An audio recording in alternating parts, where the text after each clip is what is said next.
Indonesia Media.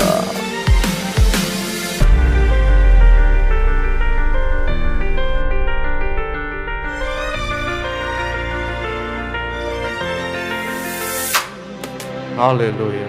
Kami bersyukur Tuhan Yesus, kasih-Mu, kesetiaan-Mu berlimpah bagi kami bahkan pagi ini ya Tuhan. Kau ada di tengah kami, Kau bertakti di atas pujian dan penyembahan kami. Tiba saatnya kami akan dengar firman-Mu, duduk diam di bawah kaki-Mu, urapi hamba-Mu ya Tuhan, urapi setiap jemaat-Mu. Kau yang teguhkan setiap firman dengan tanda kuasa dan mujizat. Terlebih kami akan bersatu dengan tubuh darah Yesus. Kami percaya pagi ini yang sakit disembuhkan, yang terikat dilepaskan, setiap gok dan belenggu dipatahkan. Berfirmanlah ya Tuhan, kami siap untuk mendengarkan. Dalam nama Yesus kami berdoa, haleluya. Yang percaya katakan amin, haleluya. Silakan duduk saudaraku yang terkasih, shalom. Selamat pagi, sukacita. Bagi setiap jemaat di Berias Gading Nias maupun setiap jemaat di rumah masing-masing lewat live streaming, berkat perkenanan Tuhan atas kita semua. Mari kita buka firman Tuhan dalam 1 Tawarik pasalnya yang keempat. Kita mau baca ayat 9 dan 10. Firman Tuhan dalam 1 Tawarik 4 ayat 9 dan ayatnya yang ke-10. Ya. 1 Tawarik 4 ayat 9 dan 10, demikian firman Tuhan. Yabes lebih dimuliakan daripada saudara-saudaranya. Nama Yabes itu diberi ibunya kepadanya sebab katanya, aku telah melahirkan dia dengan kesakitan. Yabes berseru kepada Allah Israel katanya, kiranya engkau memberkati aku berlimpah-limpah dan memperluas daerahku, dan kiranya tanganmu menyertai aku dan melindungi aku daripada malapetaka sehingga kesakitan tidak menimpa aku, dan Allah mengabulkan permintaannya itu. Demikian firman Tuhan. Kita mengatakan bahwa Yabes dimuliakan lebih dari saudara-saudaranya. Yabes diberikan predikat mulia. Dan ayat mengenai Yabes ini sangat minim sekali, sangat sedikit. Saudara dan saya tidak mengetahui banyak mengenai Yabes, karena dia hanya ada di 2 ayat ini di dalam Alkitab, 2 ayat yang sangat singkat. Tapi keterangan yang singkat ini menerangkan kepada kita bahwa ia mulia dan bahwa ia berdoa kepada Tuhan dan Tuhan mengabulkan permintaannya itu. Dia berdoa, kiranya engkau memberkati aku berlimpah-limpah. Dia berdoa supaya daerahnya diperluas. Saya berdoa biarlah ini terjadi bagi saudara dan saya 2022 ini. Daerah kita diperluas. Boleh tampilkan PowerPoint hari ini. Judul khotbah saya adalah penuhi potensi dirimu. Penuhi potensi diri kita. Dan saya percaya kitab Kejadian pasal 1 ada rahasia bagaimana kita memenuhi potensi diri kita. Kisah penciptaan, ketika Tuhan menciptakan langit dan bumi. Dan saya percaya potensi kita terletak ada di antara keteraturan dan ketidakteraturan, antara order dan chaos, dalam bahasa Ibraninya antara tohu dan tikun. Katakan bersama saya tohu. Tohu adalah ketidakteraturan, chaos, kekacauan. Katakan bersama saya tikun. Tikun adalah keteraturan, tikun adalah order, struktur, kerangka, organisasi. Kita harus penuhi potensi kita, saudaraku, supaya order, keteraturan dalam hidup kita diperluas. Dan bagaimana kita memperluas daerah kita? Yaitu dengan mengkonfrontasi chaos dan ketidakteraturan. Dengan menaklukkan masalah-masalah, tantangan-tantangan di dalam hidup kita. Karena kalau kita tidak ada tantangan dalam hidup ini, kalau kita tidak ada masalah dalam hidup ini, tidak ada target dalam hidup ini, maka kita tidak akan maju. Dan daerah kita tidak diperluas. Sang firman Logos berada di antara keteraturan dan ketidakteraturan, dan ia menciptakan order out of chaos. Menciptakan keteraturan dari ketidakteraturan. Katakanlah misalnya mimbar ini seperti pulau, ya. Katakanlah mimbar ini adalah keteraturan dan saya berdiri di keteraturan. Bayangkan tempat ini, ya, di luar mimbar ini adalah jurang, ini adalah chaos, adalah ketidakteraturan.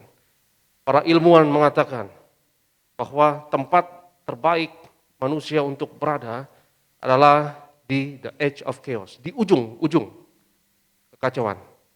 Ya, bukan berada di kekacauan ini, saudara, tapi di ujung. Katakan bersama saya, di ujung. Ya, kita harus berada di order, keteraturan, dan kita berada di ujung antara order dan chaos atau ketidakteraturan. Di sini potensi kita berada. Kita tidak bisa hidup terlalu order, kita tidak bisa hidup terlalu teratur, terlalu rapi, dan terlalu terstruktur, karena kita tidak akan maju. Karena struktur yang ada harus diperbaharui senantiasa. Karena kalau tidak diperbaharui, struktur ini bisa jahat. Karena kalau struktur ini tidak diperbaharui, dia akan diktatorial, totalitarian. Engkau akan menjadi tiran kecil. Engkau mau hanya mempertahankan status quo. Dan itu bukan cara hidup yang sehat. Demikian juga saudara nggak bisa hidup di chaos yang ekstrim di sini. Ya, itu kenapa chaos digambarkan sebagai samudera raya, tempat roh Allah melayang-layang di atas permukaan air pada masa penciptaan. Dan sebentar lagi juga nanti akan ada baptisan, saudara. Boleh slide berikutnya ditunjukkan, ya, roh Allah melayang-layang di atas permukaan air. Terjadi 2 kali fenomena ini. Yang pertama di baptisan, ketika Yesus dibaptis, ada Bapa, Sang Logos Anak, dan Roh Kudus. Dan Bapa berkata, inilah anakku yang kukasihi, kepadanya lah aku berkenan. Dan fenomena yang sama juga ada di Kejadian 1, penciptaan. Ya, bumi belum berbentuk dan kosong, dan gelap gulita meliputi samudera raya, dan roh Allah melayang-layang di atas permukaan air. Kita butuh Roh Kudus. Kita butuh roh penolong untuk menavigasi balance antara chaos dan order ini, menavigasi chaos, ketidakteraturan, dan kekacauan di dalam hidup kita. 2022 ini saya berdoa kita penuhi potensi terbaik dalam hidup kita. Potensi kita yang terbaik adalah logos dalam kita, yaitu Kristus yang ada di dalam kita. Di mana roh Allah melayang-layang di atas permukaan air berbicara, saudaraku, mengenai kita butuh Roh Kudus untuk menavigasi kekacauan dan ketidakteraturan di dalam hidup kita. Satu-satunya makhluk di dunia ini yang punya potensi hanyalah manusia. Saudara dan saya, kita adalah makhluk ciptaan Tuhan yang paling mulia, kita adalah gambar dan rupa Allah, dan satu-satunya makhluk yang bisa bermain dengan potensi hanya manusia. Binatang tidak bisa bermain dengan potensi. Misalnya, kita menimang bayi yang baru lahir. Kita lihat bayi kita, ya, anak kita, ya, kita akan berkata, aduh, ini anak gedenya jadi apa ya? Karena seorang anak, aktualisasinya, bayi misalnya, masih nol, aktualnya nol, hidupnya semua potensi. Betul nggak, saudara? Potensinya besar sekali, kita nggak tahu, nggak bisa tebak. Ini jadi apa ini anak? Ya. Kita nggak mungkin ngelihat kepada anak kucing misalnya. Anak kucing lucu, gedenya jadi apa ya ini anak ya?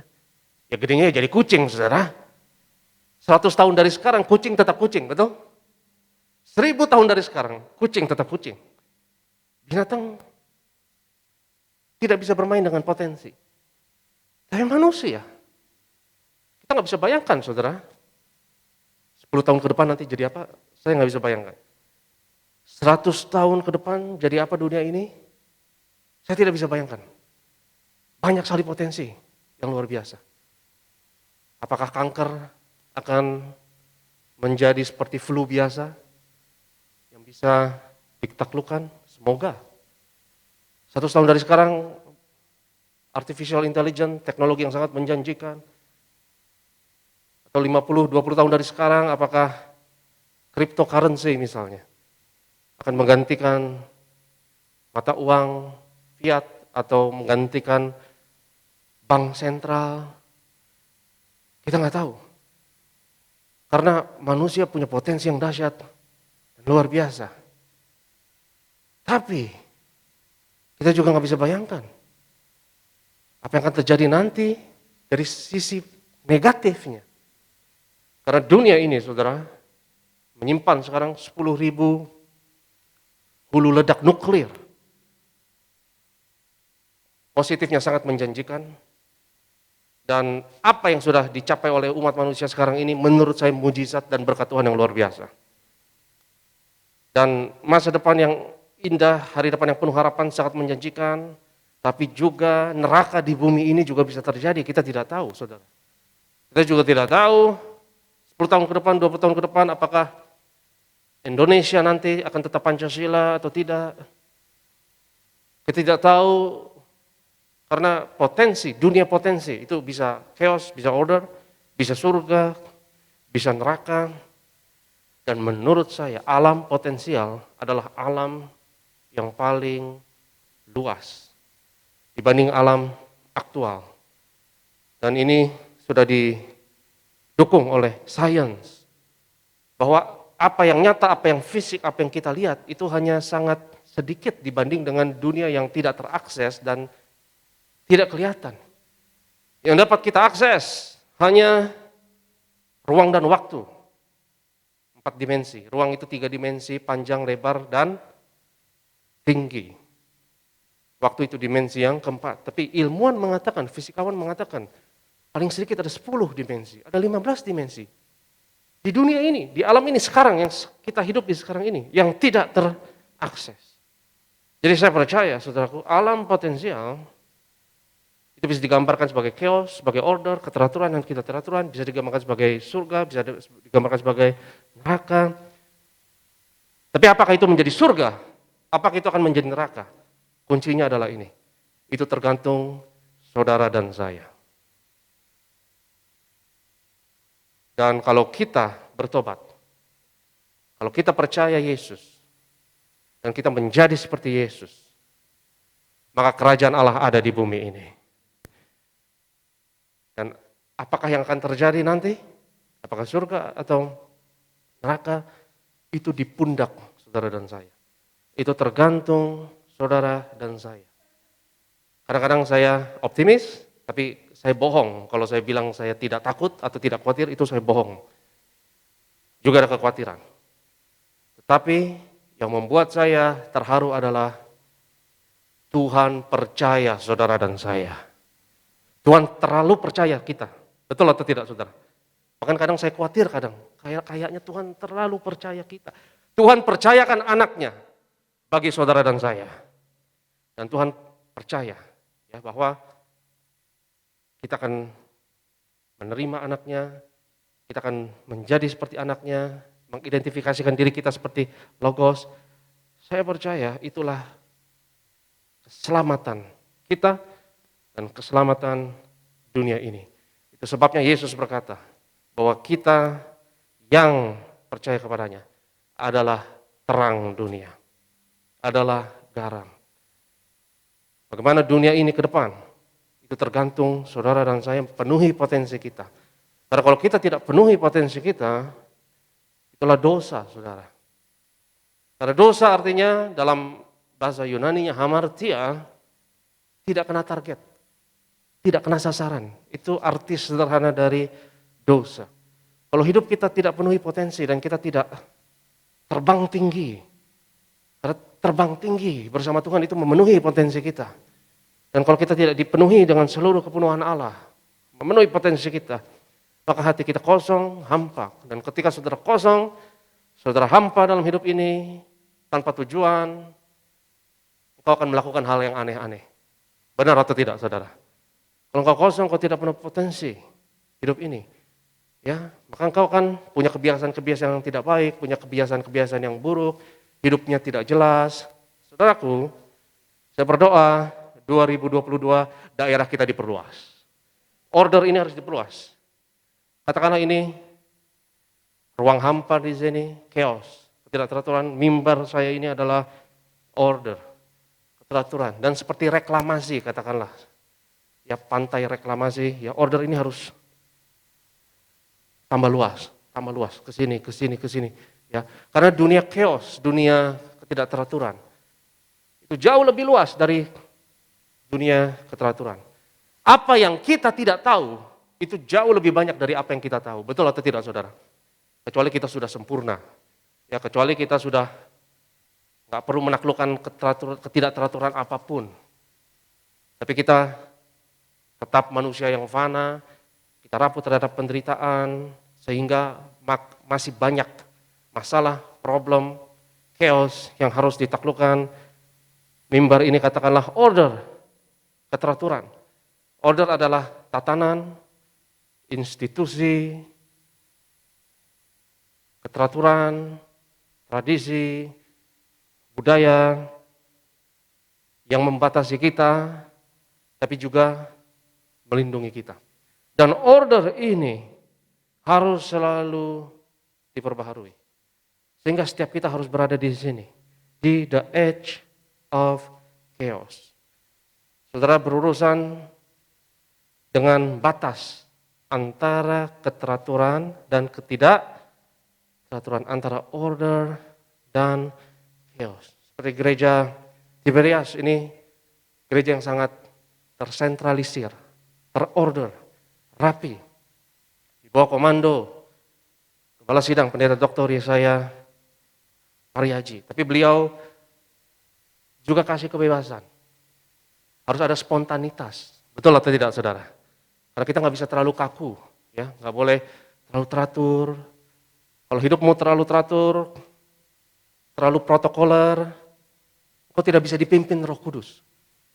Karena Roh Kudus memimpin, kadang nggak bisa diduga-duga, nggak bisa ditebak-tebak. Betul atau tidak, saudara? Ya, kalau saudara terlalu legalistik, terlalu letterlock, terlalu kaku, terlalu tradisional katakanlah, terlalu konservatif, terlalu order,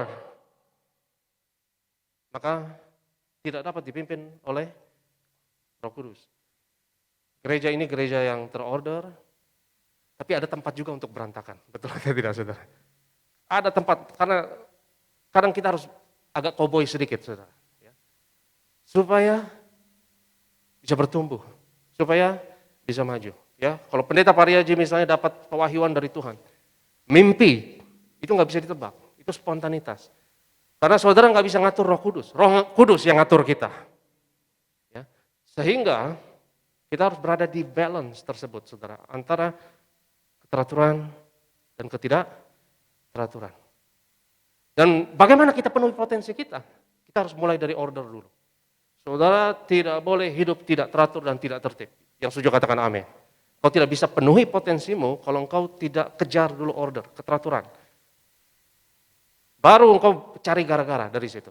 Ya, baru engkau berdiri di antara batas order dan chaos dan memperbaharui order ini. Saudara penuhi potensimu selalu di ujung order and chaos, selalu di the edge of chaos, di perbatasan tersebut. Ya, dan misalnya Profesor Yohanes Surya, mungkin fisikawan yang paling terkenal di Indonesia, ini di yohanesurya.com, itu menyebutnya sebagai titik kritis. Katakan bersama saya, titik kritis.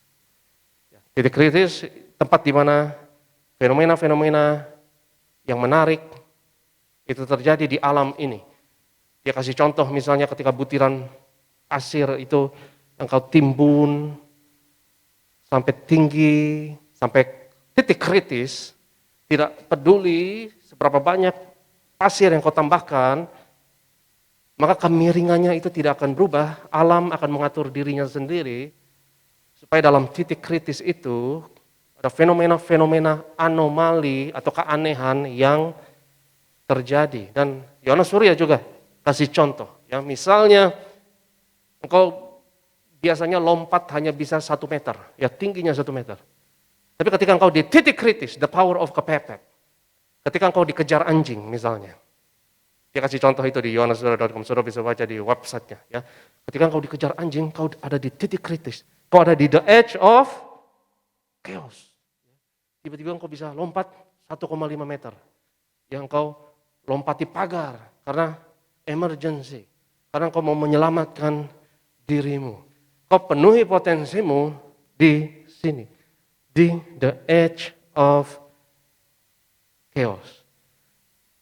Demikian juga engkau olahraga, ya, engkau nge-gym misalnya. Engkau biasanya push up. Katakanlah engkau biasanya push up 100 kali. Engkau penuhi potensi tersebut, menambah kapasitas tersebut dengan besoknya bukan dengan push up 20 kali. Karena engkau sudah kapasitasmu 100. Kalau engkau hanya push up 20 kali, apakah kapasitasnya bertambah atau tidak, saudara? Bertambah atau tidak? Tidak. Kalau engkau bisa push up 100, ya, kau tambah kapasitas 100 kali besoknya. Kau the edge of chaos, di ujung kekacauan, di ujung, di batas antara keteraturan dan ketidakteraturan, di situ kita penuhi potensi kita. Dan seperti yang saya katakan, kita selalu mulai dari order. Coba boleh dilihatkan dulu PowerPoint yang terakhir, yang keempat, yang terakhir. Ya, ini tidak urut, mohon maaf ya. Ini adalah Roger Bannister, saudara. Roger Bannister ini adalah orang pertama yang lari 1,6 kilo, 1 mil. 1 mil kalau nggak salah 1,6 kilo, kalau saya nggak salah Pak ya. Dia orang pertama lari 1 mil dalam waktu 4 menit. Dan banyak orang yang mencoba tidak berhasil. Ya. Dan banyak orang yang berkata mustahil bagi manusia untuk bisa lari 1 mil, 1,6 kilo itu dalam 4 menit. Banyak orang yang berkata itu akan menghancurkan sistem organ dalam tubuh kita, kalau kita memforsir diri kita sedemikian. Tapi Roger Bannister ini terus latihan. Dia latihan, dia tambah kapasitas dirinya, dia berada di titik kritis, dia berada di the edge of chaos, dan akhirnya rekor itu tembus. Dan setelah rekor itu tembus, saudaraku, tiba-tiba semua orang bisa lakukan itu, nggak tahu kenapa. Tapi ada satu orang pertama yang jadi inspirasi bagi yang lain. Sepertinya mustahil dan sepertinya tidak mungkin. Tapi butuh penerobos pertama. Dan Roger Bannister adalah penerobos tersebut yang penuhi rekor tersebut. Dan setelah rekor itu ditembus, semua orang bisa melakukannya. Semua orang terinspirasi. Dan semua orang sepertinya punya kekuatan dan kapasitas untuk melakukan itu. Saya berdoa 2022 rekor baru saudara akan tembus dalam hidup ini. Dalam bisnis, dalam karir saudara, dalam pelayanan saudara, dalam studimu, ada rekor yang baru yang ditembus. Engkau penuhi potensimu dengan berada di antara the edge of chaos. Ya. Order, seperti yang saya katakan, bicara mengenai tatanan. Ya, ini adalah institusi sosial, seperti pernikahan, seperti keluarga, itu order. Seperti karir, pekerjaan. Saudara butuh keuangan yang stabil, betul atau tidak saudara? Kalau pekerjaanmu tidak stabil, kalau karirmu tidak stabil, kalau hubunganmu dengan orang lain konflik dan tidak stabil, kau berada di chaos. Chaos adalah saat di mana ketika engkau dideteksi misalnya oleh dokter, bahwa engkau mengidap satu penyakit, dan tubuh ini tidak bisa lagi diandalkan dan tidak bisa diprediksi sebagaimana seperti semula. Chaos adalah ketika engkau kehilangan pekerjaanmu tiba-tiba, ketika tiba-tiba engkau dipecat, ketika tiba-tiba engkau kehilangan penghasilanmu. Chaos adalah ketika engkau dikhianati oleh orang yang kau cintai, misalnya. Kau terjun bebas di dunia orang mati. Dan dunia tidak seperti yang sebagaimana engkau mengenalnya. Tapi Tuhan dapat kerjakan mujizat. Tuhan dapat ciptakan order dari kekacauan dalam hidup saudara. Kekacauan apapun dalam hidupmu, Tuhan dapat lakukan mujizat dan ciptakan order dari ketidakteraturan dan bahkan memperbaharui order tersebut. Tapi seperti yang saya katakan, kita harus selalu mulai dari order dan dari keteraturan. Dan keteraturan dan order dalam hidup kita dimulai dari tujuan hidup. Katakan bersama saya, tujuan hidup. Itu kenapa Yesus katakan, mintalah, maka kamu akan diberi. Carilah, maka kamu akan mendapat. Dan ketuklah, maka pintu akan dibukakan. Order akan tercipta otomatis, keteraturan akan tercipta otomatis kalau kau minta. Minta. Harus ada tujuan. 2022 ini, mari percaya, seperti doa Yabes dikabulkan. Dan dia mulia. Dan saya yakin, saudaraku, saya yakin, teolog-teolog Kristen menilai doanya Yabes tidak mulia. Saya yakin gitu, dan menghakimi doa Yabes. Karena kalau saudara lihat doa Yabes, jujur, kayaknya egois gak sih doanya? Halo? Sepertinya egois gak doanya? Kiranya Tuhan memberkati aku berlimpah-limpah dan memperluas. Wah, materialistik banget Yabes. Matre banget nih Yabes, betul gak? Saya yakin orang akan hakimi Yabes seperti itu. Tapi Tuhan bilang dia mulia, yang setuju katakan amin. Dia mulia. Kalau saudara punya tujuan hidup, sedangkal-dangkalnya tujuan hidupmu, saudara harus punya tujuan hidup. Karena sedangkal-dangkalnya tujuan hidupmu itu lebih baik daripada tidak punya tujuan sama sekali. Betul atau tidak? Karena kalau saudara tidak punya tujuan hidup, seperti yang pernah saya katakan, kau berada dalam chaos. Dan kau harus jauhi chaos. Kau harus jauhi ketidakteraturan. Karena kalau engkau tidak punya tujuan hidup, semuanya penting dalam hidupmu. Kalau kita punya tujuan, kita punya kerangka, itu adalah filter otomatis. Sehingga, saudaraku,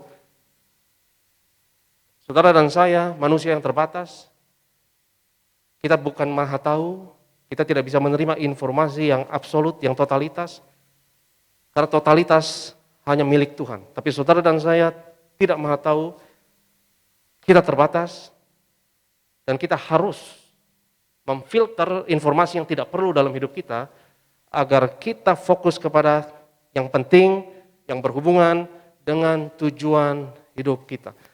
Sekarang pun ini saya berdiri di sini berkhotbah, saudaraku, saya filter semua informasi yang tidak penting. Saya nggak peduli warna baju saudara, saya nggak peduli warna sepatu saudara, saya tidak peduli apa yang terjadi di background ini, ya. Saya tidak peduli dengan semua titik yang ada di layar ini yang berjalan-jalan. Kalau saya perhatikan semua di sini, saudaraku, bisa gila saya. Yang nggak penting. Saya hanya fokus kepada apa yang penting, yang ada hubungannya dengan tujuan saya ada di sini. Itu kenapa order membatasi saudara. Dan saudara harus bersyukur kalau saudara dibatasi. Yang setuju katakan amin. Karena kalau semuanya penting bagi kita, itu seperti tersesat di hutan, kau berada dalam chaos. Kalau kau tersesat di hutan dan kau tidak tahu arah kemana, utara, timur, barat, selatan sama penting semuanya. Dan kita nggak tahu kita ada di mana. Dan itu ada tempat yang sangat menakutkan. Kalau saudara ada di ruang emergency, di ICU, di rumah sakit, semua penting, betul atau tidak? Indikator apapun di ICU itu penting. Sampai kau lebih stabil, kau dipindahkan ya ke kamar biasa, dinilai lebih stabil. Tapi di ICU, di emergency, saudara nggak bisa hidup dalam kepanikan yang setiap saat. Karena order membatasi, tapi saudara juga harus bersyukur. Order melindungi kita dari kekacauan total, dari kebebasan total bahkan. Karena saudara nggak bisa menyerap semua informasi. Harus ada filter dalam hidup ini. Apapun tujuan hidup saudara, sedangkal-dangkalnya. 2022 ini ada keteraturan dalam hidup saudara. Harus ada tujuan hidup, karir, dalam keuangan, adik-adik dalam studi, dalam pekerjaan, dalam rumah tangga, dalam pernikahan, dalam profesi. Harus ada target, harus ada tujuan. 2022 ini, mintalah maka akan diberikan. Carilah maka kamu akan dapat. Ya. Kau harus cari, engkau harus berada di antara order dan chaos. Kau tidak boleh terlalu diorder seperti yang saya katakan, ya. Karena di sini kau terlalu nyaman di sini. Di sini kau hanya berusaha mempertahankan status quo yang ada. Di sini kalau kau terlalu order, kau hanya memakan mana yang basi, mana yang sudah basi. Tapi kau butuh mana yang baru tiap pagi. Kau harus berada di the edge of chaos. Dan kau harus memperbaharui chaos yang ada. Dan itu adalah identifikasi dengan Mesias, Sang Logos, yang mati dan bangkit. Dan identifikasi itu adalah seumur hidup kita. Kita harus diperbaharui setiap hari, konstan. Kau harus mati setiap hari dan dibangkitkan kembali. Karena disinilah saudaraku, engkau berada memenuhi potensimu di antara order dan chaos. Itu kenapa chaos digambarkan sebagai samudera raya, tempat di mana naga berada, digambarkan sebagai ular, digambarkan sebagai naga, dan mungkin saudara berpikir, cara berpikir seperti ini sepertinya primitif atau mistik dan lain sebagainya. Tapi cara berpikir seperti ini diberikan stempel science, diberikan restu oleh ilmu pengetahuan ketika L. Cohen Goldberg, neuropsychologist yang salah satu yang the best di dunia ini. Dia adalah murid dari neuropsychologist yang paling hebat di dunia, namanya Eliana dari Rusia. Dan L. Cohen Goldberg ini mengkonfirmasi bahwa cara hidup kita, saudara, adalah kita melihat dunia ini memang sebagai campuran dari keteraturan dan ketidakteraturan, order dan chaos. Dan itu adalah otak kiri dan otak kanan. Ya, otak kiri ini analytical, rapi, logis. Otak kiri ini order. Otak kanan imajinatif, kreatif, yang berhubungan dengan anomali, yang berhubungan dengan keanehan, yang lebih holistik. Kita melihat dunia ini seperti itu. Dan kita harus balance di antara keduanya. Dan itu kenapa seperti yang saya katakan ya. Chaos ini sangat umum. Dan saya percaya ini di alam bawah sadar kolektif kita. Ya, itu digambarkan sebagai samudera raya ya, yang tidak konkret, yang tidak ada dasarnya, yang saudara tidak bisa hidup di sana. Ketika saudara berada dalam chaos itu seperti yang Daud katakan, ya, tali dunia orang mati itu mengikat aku, dan banjir itu menghajar aku. Daud mengatakan itu seperti terjun di samudra, tempat di mana monster berada, katakanlah. Dan chaos sering digambarkan sebagai naga, sebagai ular. Saya teringat ketika pendeta Darniati Pariaji cerita, ketika bertemu pertama kali dengan Pak Pariaji, mereka berusaha dipisahkan, dan Ibu Pariaji bermimpi ular. Dan mimpi ular itu sangat universal. Itu di alam bawah sadar kolektif kita. Dan iblis mau memisahkan gembala kita ini, pasangan ini. Karena iblis tahu kalau pasangan ini bersatu akan ada gereja Tiberias Indonesia. Dan kesaksian beliau ya, seperti beliau bermimpi ular. Berapa banyak saudara pernah mimpi ular? Coba angkat tangan. Berapa banyak? Mimpi apapun. Ya, mungkin digigit atau ngeliat atau apapun juga. Berapa banyak saudara pernah mimpi seperti itu? Coba angkat tangan. Ya, lumayan banyak. Jadi saudara itu universal. Ya, itu di alam bawah sadar kolektif kita. Kita pernah bermimpi itu menggambarkan kekacauan dan ketidakteraturan di dalam hidup kita. Berbicara mengenai ancaman di dalam hidup kita. Potensi saudara dan saya ada berada antara order dan chaos. Ya, itu seperti gereja Tiberias, gereja yang rapi, yang terorder, tapi ada tempat untuk pimpinan Roh Kudus. Ada tempat untuk hal-hal yang tidak terduga. Ada tempat untuk yang kita tidak bisa prediksi. saat saya khotbah ini sekarang pun, ya saya mencari balance antara keteraturan dan ketidakteraturan tersebut. Ya, misalnya saya khotbah di depan saudara ini, misalnya saya baca, ya, saya baca seperti Menseknek baca pengumuman. Kira-kira saudara ngantuk nggak?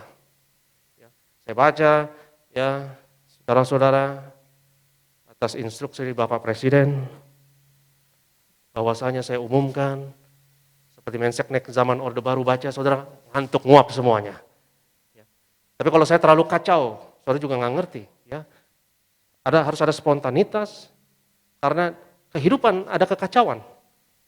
Kalau saudara punya anak, ada ciptaan baru misalnya, rumah itu pasti berantakan, betul atau tidak saudara? Nggak bisa terlalu rapi. Kalau ada kreasi baru, itu kenapa semua hal yang berhubungan dengan frontier, di mana kreativitas berada, ini frontier di sini, itu pasti kekacauan, nggak bisa ditebak, nggak bisa diprediksi. Dan saya percaya kerajaan Allah berada di antara batas di mana order dan chaos ini berada. Karena saudaraku, kalau engkau terlalu terorder, engkau bosan, ya, nguap. Tapi kalau engkau terlalu di chaos, kau tidak akan bosan, karena chaos nggak pernah membosankan. Tapi engkau akan panik. Dan panik itu akan membunuhmu. Betul atau tidak saudara? Karena chaos tidak pernah membosankan, apalagi orang Indonesia. Kalau di jalan-jalan ada kecelakaan, tonton semua, betul nggak? Kenapa kita tertarik melihat kecelakaan? Ya kita lihat, pada memperlambat kecepatan semua, nonton semua. Karena chaos itu seperti film horor itu menarik. Ya. Saudara lagi santai-santai duduk di sini, tiba-tiba ada ular datang. Saudara ngelihat ular itu atau tidak kira-kira? Atau saudara kacangin itu ular? Cuma ular doang, gue kira apa? Nggak mungkin. Engkau pasti bereaksi. Ya seperti ngelihat api. Kalau saudara di api unggun, saudara melihat dan nggak akan bosan melihat api unggun. Ya, karena chaos menuntut perhatianmu. Dan saudara nggak bisa hidup di chaos. Saudara juga tidak bisa hidup di terlalu order. Karena ini membosankan. Mujizat, tanda-tanda heran, kuasa Tuhan terjadi di antara order dan chaos. Di sini tanda-tanda heran terjadi, titik kritis. Di the edge of chaos. Semua hal yang kita kagumi, semua hal yang kita respect dan kita heran dan kita hormati, itu berada di sini saudara. Misalnya apapun juga. Mau itu sekuler, mau itu rohani. Karena itu mengingatkan kita kepada kematian dan kebangkitan juru selamat. Setiap kita respect dengan seseorang atau sesuatu, itu pasti berada di ujung chaos. Batas antara order dan chaos. Itu pasti berhubungan dengan, itu mesianik, berhubungan dengan kematian dan kebangkitan. Mau itu sekuler, mau itu rohani, hal-hal yang kita kagumi, yang kita katakan wow, katakan bersama saya wow, tanda-tanda heran akan mengikuti orang percaya. Yang setuju katakan amin. Ya. Dan wow itu sehat. Ya. Kalau chaos itu bukan wow, itu waduh. Seperti ketika kau lihat kecelakaan itu bukan wow. Ya. Kalau terlalu order itu bukan wow, tapi ngantuk. Ya. Tapi di sini wow. Ya misalnya dalam olahraga, misalnya akrobat gimnastik, saya kasih hanya satu contoh. Saudara lihat ada seorang gimnastik senam, ya, dia melakukan gaya-gaya yang hebat, wah yang sempurna, yang keren. Dalam satu kompetisi, misalnya olimpiade, keren. Akhirnya juri kasih angka, ya angkat 9, wah keren.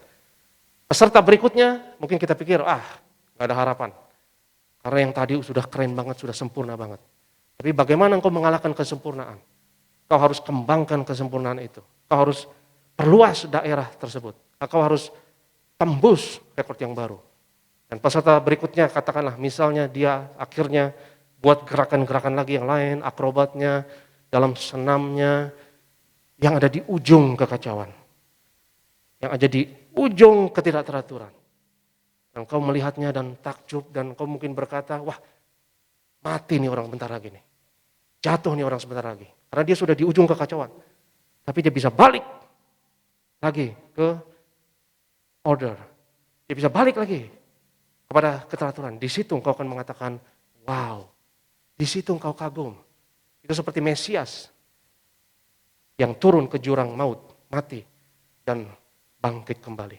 Itu kenapa saya percaya saudara, potensi saudara yang terindah, yang terbaik adalah Kristus yang ada di dalam kita. Dan 2022, mari kita percaya daerah kita akan diperluaskan.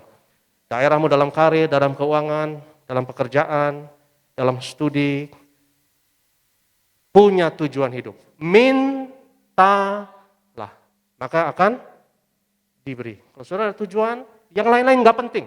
Coret yang nggak tidak penting. Yang nggak penting dalam hidupmu coret. Coret apapun yang tidak berhubungan dengan apa yang saudara target dan apa yang saudara minta, coret. Sudah batuk? Hah? Sudah batuk? Oke, sudah. Oke, saya tutup dengan ini. Kita harus penuhi potensi kita, saudaraku yang terkasih. Saya akan tutup dengan ini. Ya, saya ingat satu cerita. Kadang potensi kita ini harus dipaksa. Saya ingat satu cerita, ada seorang anak muda datang di pesta seorang kaya di rumahnya yang indah. Dan di rumahnya itu, ya dia tunjukkan kemegahan rumahnya, ada kebun binatang kecil, ada kolam buaya di situ. Dan orang kaya ini setengah bercanda, setengah serius, dia berkata kepada tamunya, ya, siapapun yang berani berenang dari sini ke sini di kolam buaya ini, saya kasih 100 juta rupiah. Belum selesai ngomong, tiba-tiba ada suara jebur. Ada anak muda lari, ya dia berenang secepat-cepatnya, panik. Dari satu ujung, akhirnya dia loncat ke ujung satunya, dia ambil nafas tengah-tengah. Ya, orang kaya ini berkata, nekat ini anak muda, hebat kamu anak muda. Anak muda, 100 juta untuk kamu. Kamu mau cek atau cash? Anak muda ini ambil nafas bilang, Om, tunggu dulu Om. Sebelum uang saya mau tanya, siapa yang dorong saya tadi? Ya, saudaraku yang terkasih, 2022 ada berkat luar biasa untuk saudara. Kadang Tuhan dorong kita di ujung kekacauan dan keteraturan. Saudara harus berada di situ, terbang tinggi bersama dengan Tuhan. Dan dipenuhi dengan seluruh kepenuhan Allah. Karena terbang tinggi artinya engkau penuhi potensimu, engkau jangan merangkak. Jangan hanya berjalan, jangan hanya berlari, tapi terbang tinggi. Saya undang kita semua bangkit berdiri dalam hadirat Tuhan. Haleluya. Kita siapkan diri kita untuk tubuh dan darah Yesus. Nah, kita sembah Tuhan. Kita mau katakan seperti Yabes. Katakan, kiranya Engkau memberkati aku berlimpah-limpah. Haleluya. Kiranya Engkau memberkati aku berlimpah-limpah dan memperluas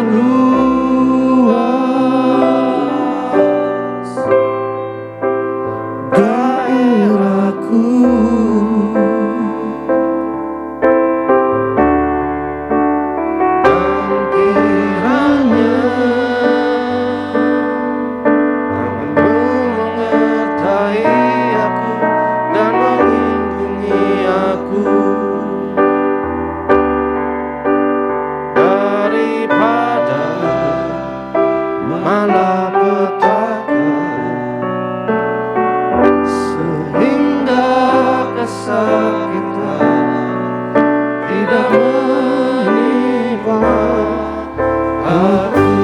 Lebih sungguh lagi angkat tanganmu, angkat hatimu, katakan di hadapan Tuhan, kiranya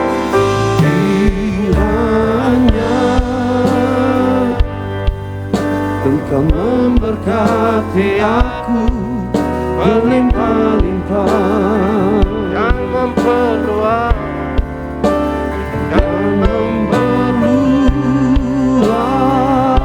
daerahku.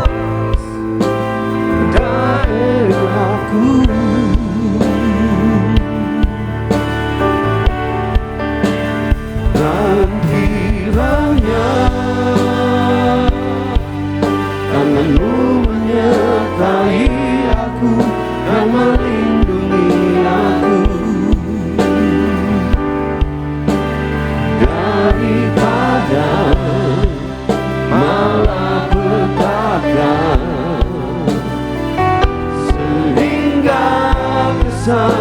kita tidak menimpa.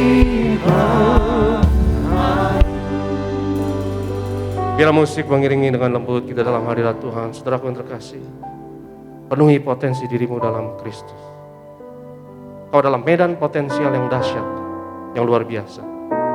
Kalau engkau masih hidup sekarang ini, kalau kita masih bernafas sekarang ini, kalau jantung masih berdetak, artinya masih ada potensi yang harus kita penuhi. Karena kalau semua potensi kita sudah komplit, kita sudah kenyang, maka kita siap ke rumah Bapa yang kekal. Alasan kita masih ada di sini adalah saudara masih bisa berkontribusi yang baik bagi kerajaan Allah. Tuhan masih izinkan kita hidup karena tugas belum selesai, potensi belum terpenuhi semuanya. Kita harus mengidentifikasikan diri kita menjadi seperti Yesus, Mesias, Logos, yang mati, yang bangkit. Karena kadang keteraturan yang lama harus dihancurkan, harus dilebur ulang, tidak disusun ulang dengan format yang baru. Itu berbicara mengenai kematian dan kebangkitan. 2022 ini ciptakan keteraturan yang baru. 2022 ini mari kita percaya Tuhan akan perluas daerah kita.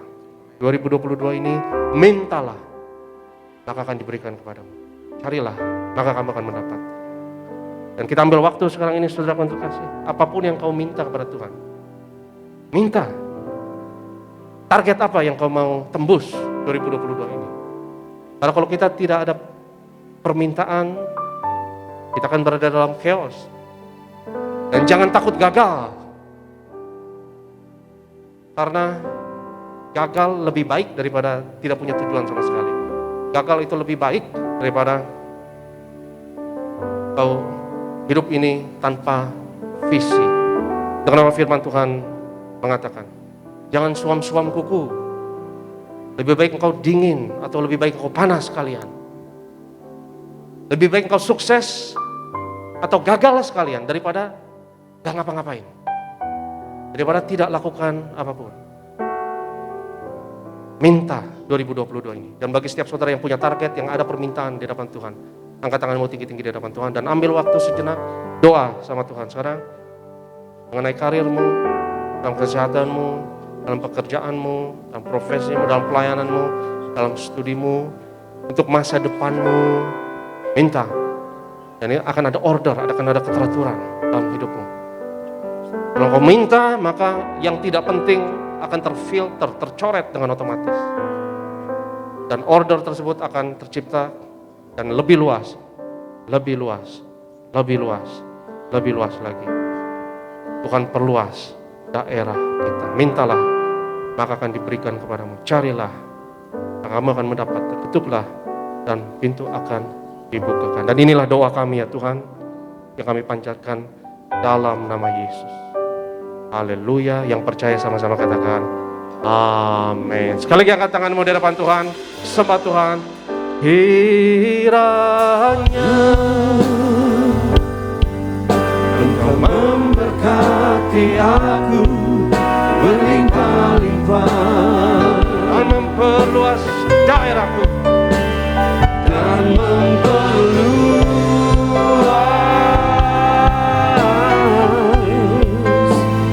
daerahku.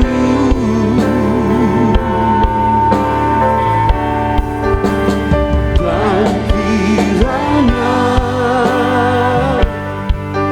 tanganmu menyertai aku dan melindungi aku.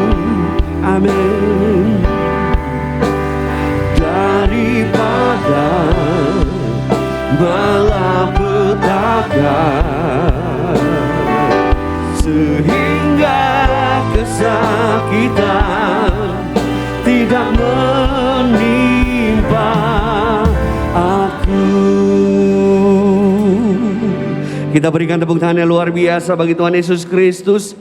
Kembali kami mengucap syukur Tuhan, oleh karena kebenaran firman-Mu kami boleh diberikan kekuatan yang baru. Sebab kebenaran firman Tuhan adalah pengharapan, tuntunan di dalam kehidupan kami. Kiranya setiap benih firman Tuhan yang tertanam di dalam hati kami terus berakar, bertumbuh dan berbuah lebat, sehingga kemana kami melangkah terang Kristus terpancar dari dalam kehidupan kami. Nama Yesus yang dipermuliakan. Mengucap berkat untuk hamba-Mu yang terkasih Bapak Pendeta Dr. Aristo Pariaji. Tuhan Yesus sayangi, kasihi, di mana melangkah melayani Tuhan, selalu menangkan banyak jiwa bagi kerajaan sorga, hidup di dalam kasih anugerah Tuhan bersama dengan keluarga, selalu di dalam berkat-berkat sempurna dari Tuhan Yesus Kristus. Pada pagi hari ini Tuhan Yesus, kami siap untuk menyatu dengan tubuh dan darah-Mu. Namun sebelumnya dengan hati yang bersyukur, kami mau bawa korban syukur kami yang terbaik. Tuhan Yesus, sucikan, kuduskan setiap persembahan kami, agar apa yang kami bawa boleh berkenan di hadapan-Mu untuk memberkati pekerjaan pelayanan di rumah Tuhan. Kami doa tangan-tangan yang memberi dengan kerelaan hati, dengan hati yang bersuka cita. Kami doa apa yang mereka kerjakan, usahakan tidak gagal. Apa yang mereka doakan, rencanakan, bahkan pendidikan anak-anak mereka, selalu ada Tuhan Yesus yang turut bekerja untuk mendatangkan keberhasilan.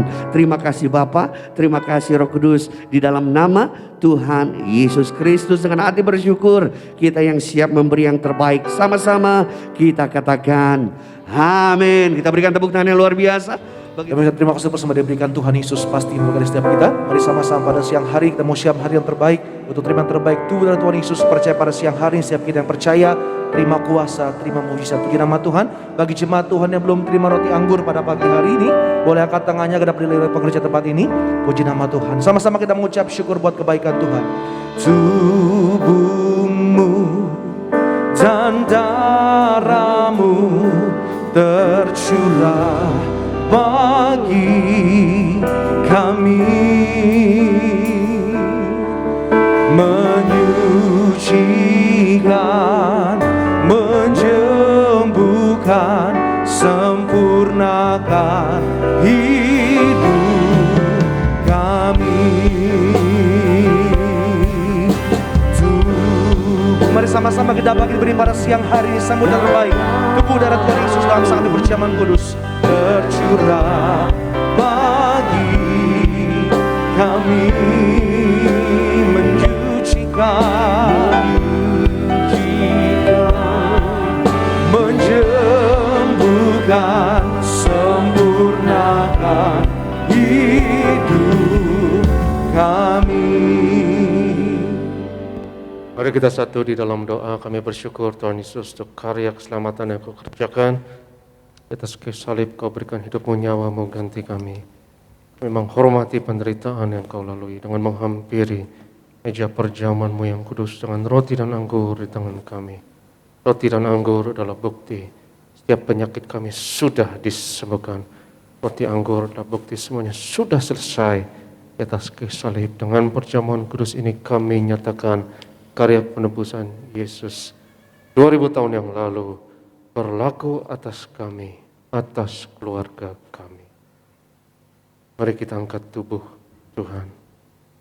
Yesus adalah imam besar agung dari pengakuan iman kita. Inilah syahadat pengakuan kita. Kita katakan bersama dalam nama Yesus.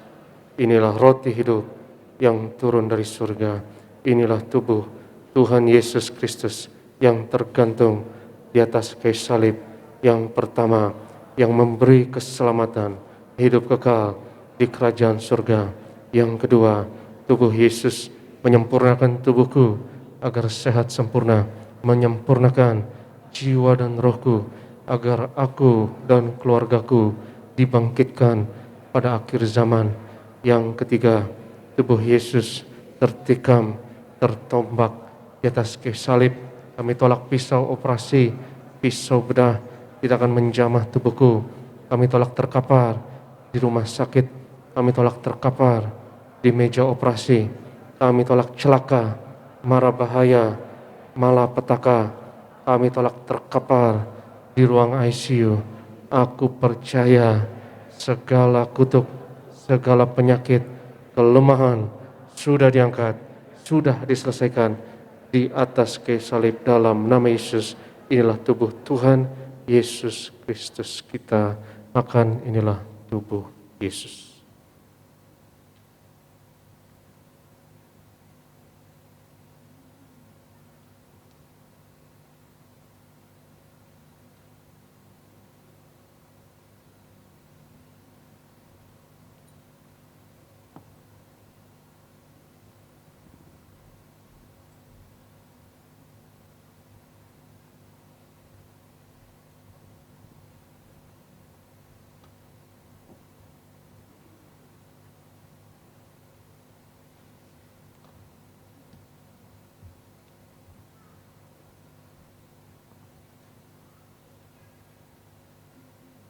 Sesudah itu Yesus mengangkat cawan, mengucap syukur atasnya, seraya berkata, ambillah dan minumlah, inilah darahku, darah perjanjian baru yang ditumpahkan bagi pengampunan dosa.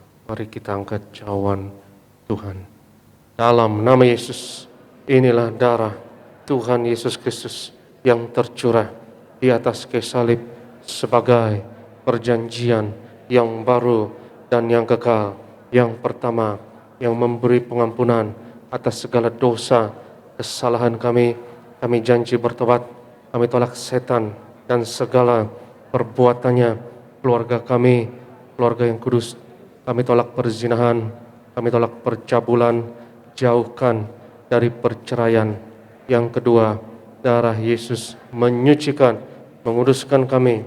Kami termeterai sebagai warga kerajaan surga. Kami doa punya rumah di bumi dan di sorga. Yang ketiga, oleh darah Yesus, oleh bilur Yesus, dari ujung rambut sampai ujung kaki, aku sehat, aku sembuh, pendengaran sempurna. Kami tolak tuli, penglihatan sempurna. Kami tolak katarak, kebutaan, setiap organ, sistem dalam tubuhku, pernafasan, antibodi, imunitas, kekebalan tubuh sempurna. Kami tolak virus corona, COVID-19, varian apapun atasku dan keluargaku. Kami patahkan dalam nama Yesus. Jantung, paru-paru, lever, ginjal sempurna, peredaran darah, syaraf, pencernaan sempurna. Darahku tahir oleh darah Yesus. Kami tolak benjolan apapun. Kami tolak kistemium. Kami tolak kanker tumor. Kami tolak diabetes, hepatitis. Kami tolak asam urat dalam nama Yesus. Kami tolak cuci darah. Sebut sakitmu masing-masing.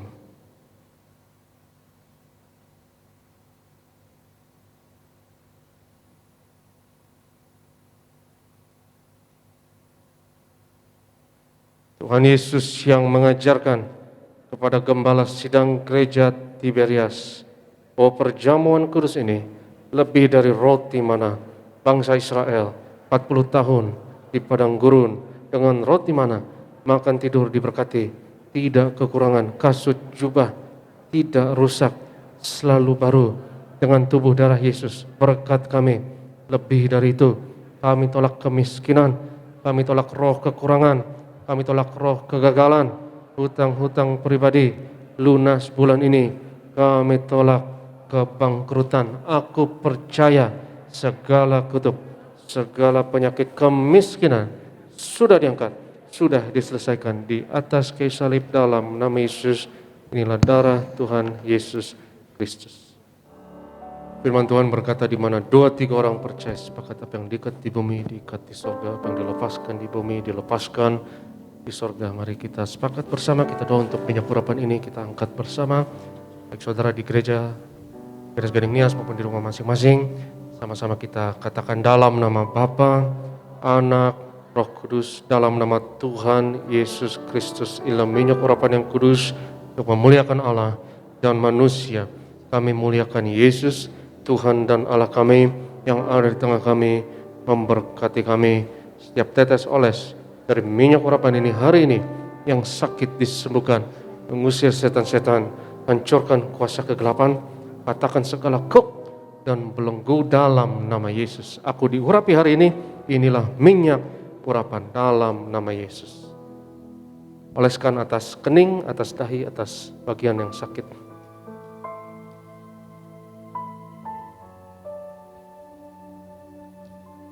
Kami berdoa ya Tuhan untuk setiap pakodo yang tertera pada kertas doa ini, kami bawa segala kerinduan, keinginan, permohonan anak-anak-Mu. Sebagaimana Engkau mengabulkan doa Yabes. Kami percaya hari ini dan Allah mengabulkan doa kami terjadi dan kami terima dalam nama Yesus. Kami berdoa bersyafaat, berkati gereja-Mu ya Tuhan, berkati gembala dan ibu. Tuhan beri umur panjang dan kesehatan. Hamba-hamba-Mu di Tiberias, berkati Urapi terutama yang melayani hari ini dimanapun, menjaga, pagari Urapi terutama tempat ini, berkati Urapi, worship leader dan tim, dan juga imam pemusik dan tim, juga tim singer, usher, collector, dan greeters, Pak Ronald dan rekan-rekan kerja kami serahkan dalam tangan Tuhan. Kami doa lewat pelayanan kami di Tiberias, bilangan orang benar di Indonesia terus bertambah, Indonesia penuh kemuliaan Tuhan. Kami doa Bu Marta di Sunter diberkati, Rapi sembuh sempurna, berkati Pak John dan keluarga dan yang dikerjakan di Jogja berhasil, juga Ibu Ida dan Pak Alex di tempat ini diberkati. Dan sebelum kami tinggalkan tempat ini ya Tuhan, kami terima berkat Tuhan. Berkat martir mengalir dari gembala sidang kepada setiap hamba Tuhan, setiap jemaat yang terkasih. Sebab Tuhan berfirman kepada Musa, ucapkanlah kata berkat ini atas Israel, dan aku akan berkenan untuk menaruh berkat ini atas mereka. Yevarecha Adonai, Vayish merecha, Yael Adonai panav elecha, Vichun necha, Yisa Adonai panav elecha, Vayashem necha, Shalom. Tuhan memberkati engkau dan Tuhan melindungi engkau. Tuhan menyinarkan wajahnya atasmu dan memberi kepadamu kasih anugerah. Tuhan menghadapkan wajahnya kepadamu dan memberi bagimu shalomnya, damai sejahteranya atasmu dan anak-anakmu. Yang diberkati Tuhan, sama-sama katakan amin. Selamat hari Minggu, Tuhan Yesus memberkati.